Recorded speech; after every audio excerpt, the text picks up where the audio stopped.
Welcome to the Knowledge Trap. Appreciate you coming through. These car videos ain't my first choice, but I gotta get it in when I can. We all heard that saying, this a cold world. You live long enough, you gonna find it to be true. I'm gonna make this video talking about some of the most vicious, backstabbing, cold-blooded acts towards me since the age 30 and up. I'm only gonna focus on 30 and up. I'm gonna go through friends, business, work, family, and romantic relationship. I'm not gonna go corporations and establishments because this video will be all day. So this is just an individual, personal level. This video is important because people get hurt, they get backstabbed, they get deceived by other individuals every day, and they're left shaken. They don't know where to turn, and they gotta build themselves back up. Now let's go to work. I was a supervisor for about 5 years with an ambulance service. Between that time, I worked with some people even before I became a supervisor. I was working with some of those people 5, 7 years. Most of the people I at least worked with 3 years, and I had good rapport with them. I would lend a company car when I was assigned a car, but I would let other people drive it if their car broke down, they were having trouble, whatever. You know, I got people lunch. I did all types of stuff. I avoided writing people up. I covered for them. I hopped on the ambulance for them. I was friendly. I did everything to make it comfortable for the other workers.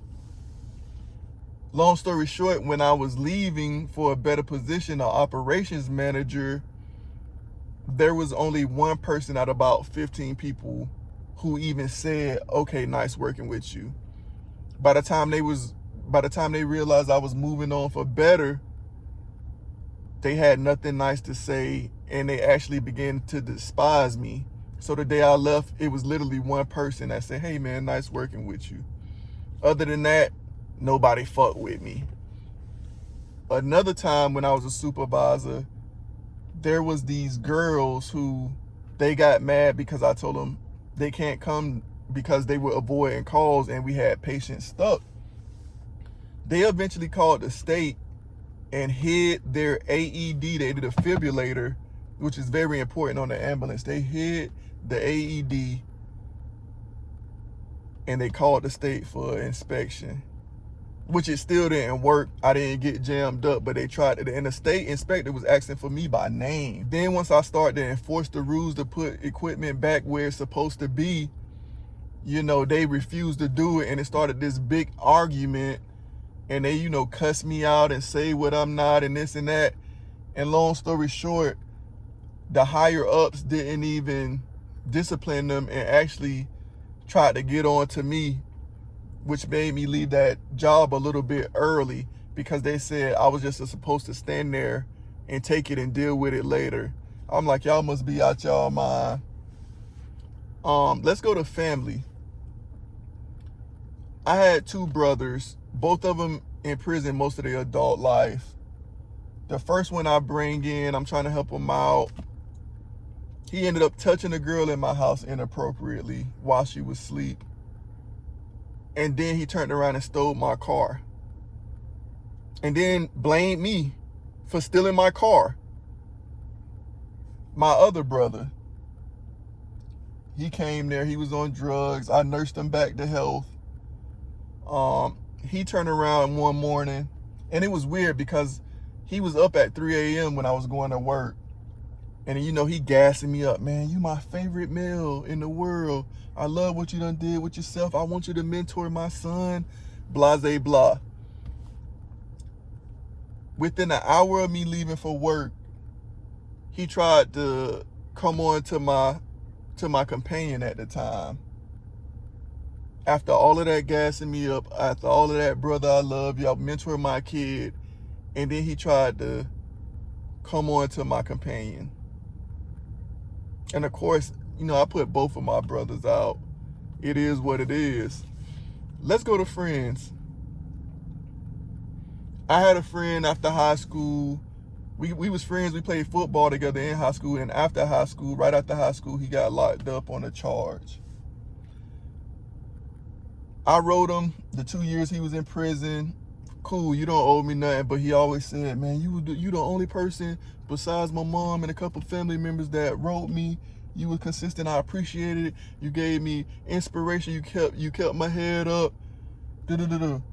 We were friends for about, I want to say 17 years, or maybe 18.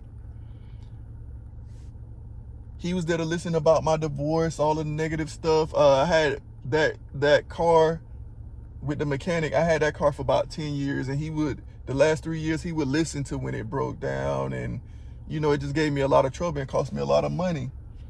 The moment I got a new car, and this is weird because we were grown men. I got a new car. It was a candy red Challenger with some shiny 20s on it. The moment he found out I got that car and saw a picture, he called me. How much money that cost? You gonna bring the wrong attention to your stuff. That was a stupid move.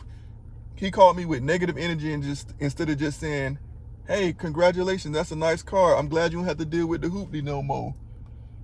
Instead, he called me with negativity, and that was the last time I ever heard from him to this day, and that was 3 years ago. Boom. Another friend. We had been friends for a while. Eventually, we met this group of girls, and it was a circle of friends. I was going through it at one point. I needed to vent to somebody.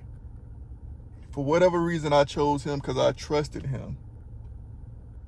I told him a deep, dark secret of mine because I just needed to get it out my head. It got back to the circle of girls that we know. Why he did it, I don't know. Maybe he wanted to boost his status or lower mine in the group, but it was unexpected. I didn't expect him to tell them. I thought he would keep it confidential, but he didn't. Romantic relationships. My children's mom, dad, just like most of the other men who were the fathers of women that I dated, they didn't accept me. Most of them didn't even want to meet me. I don't know why. He was the same way. So eventually we had one kid and we had another one, and they real close in age.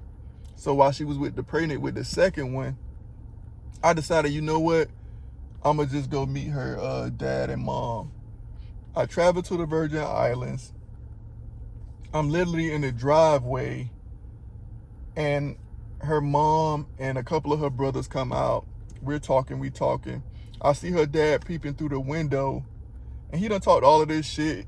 He'll kill me. But I'm in the Virgin Islands by myself, just with your daughter. You have your sons. You have your whole family. You can do whatever.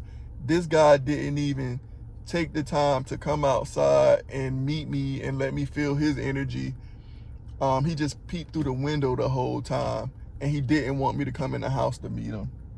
So to this day, my daughter's 8 and 9 years old, and I never met their granddad.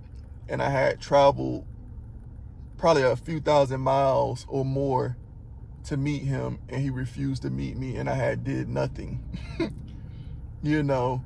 All he was mad about was because I hadn't married his daughter yet. Cool. Then I married his daughter. Within a couple months of me marrying his daughter, I found out she's cheating. So I'm like, okay, the relationship over.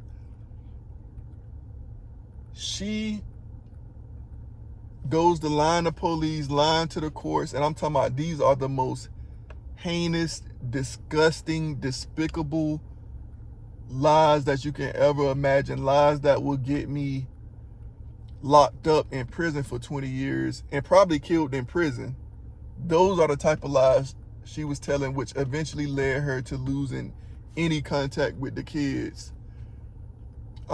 This is a person who I reproduce with, who at one point, if I'm out too late or anything, she'll be checking, oh, I'm just making sure you're okay, I love you, this and that.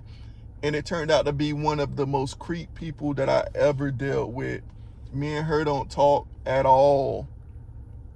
To this day, we still don't talk. Let's go to business. I met an older gentleman and we agreed to start up an ambulance company. And after a year, I was supposed to be vested in the company. The year come. Oh, I didn't see this from you yet. Oh, I want you to do this before you sign. I'm like, dude, we had an agreement. The company up running fine. I held my end of the bargain with the paperwork. Oh, I just can't do it yet, you know.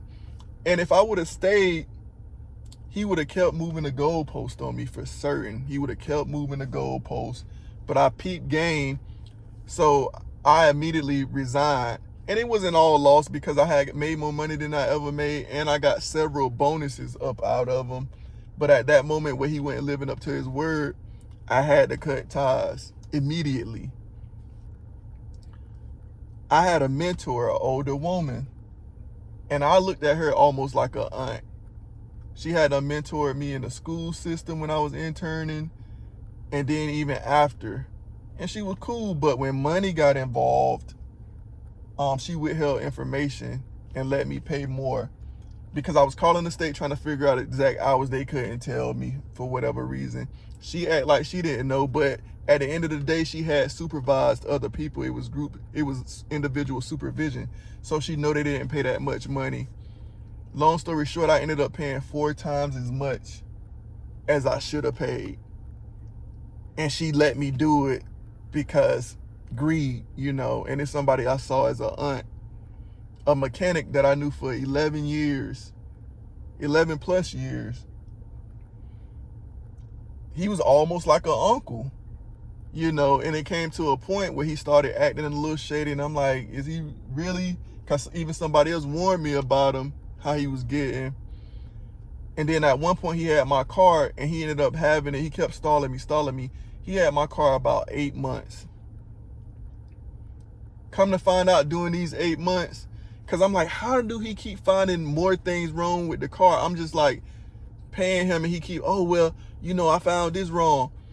He had his son driving my car to another state for traveling work for months on end, and then when things go wrong, he would charge me for the car. Now, he did let me hold one of his extra hoopties, but the whole time he's putting like extreme mileage on my car, and I'm having to fix it repeatedly.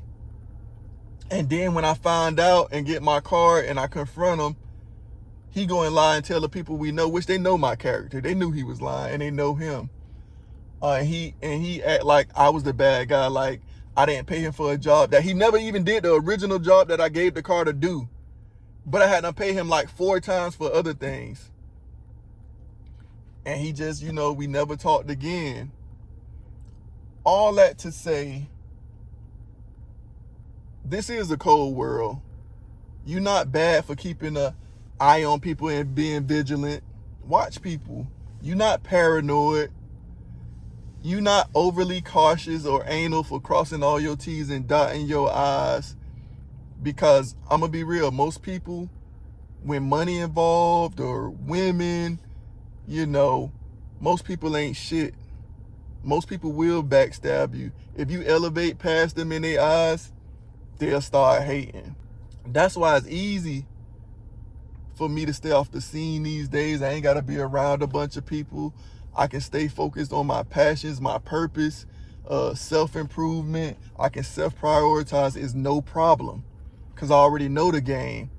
This is a cold world.